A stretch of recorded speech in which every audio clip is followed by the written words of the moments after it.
ఇప్పుడు చెప్పారు కదా, ఇప్పుడు సాఫ్ట్వేర్లో మనం కోడింగ్ రాస్తాం, అవును ఏలో డైరెక్ట్ కోడింగ్ అదే రాసేసుకొని మనకి ఇచ్చేస్తుంది. అవును హౌ ఇట్ పాసిబుల్? అండ్ ఏ సాఫ్ట్వేర్కి నార్మల్ సాఫ్ట్వేర్కి తేడా? అంటే జనరల్గా ఇప్పుడు ప్రస్తుతానికైతే నార్మల్గా ఏంటంటే హ్యూమన్ మేడ్ కోడింగ్ అనేది లైక్ టైం ఎక్కువ తీసుకుంటుంది.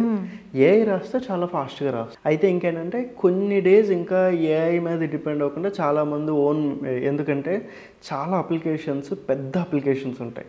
అంటే మీరు బ్యాంకింగ్ అవ్వచ్చు, లేదంటే ఇలాంటివి అవ్వచ్చు, ఎంటర్ప్రైజ్ అప్లికేషన్స్ అంటారు, ఎంటర్ప్రైజ్ అప్లికేషన్స్.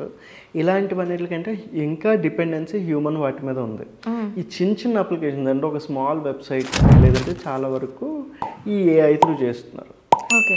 అంటే ఏఐ త్రూ ఇంకా ఏంటంటే ఇది ఇంప్రూవ్ అవ్వకపోవడం వల్ల మొన్న మనం మాట్లాడినప్పుడు 95% of the AI agents fail అయ్యిందని వార్తలు వచ్చాయి. ఎందుకంటే వాటిలో ఏంటంటే ఇంకొంచెం ఇంప్రూవ్ అవ్వాలి, చాలా ఇంప్రూవ్ అవ్వాలి. అంటే ఇంక 1 or 2 years ఇంకా బెటర్గా పట్టచ్చు.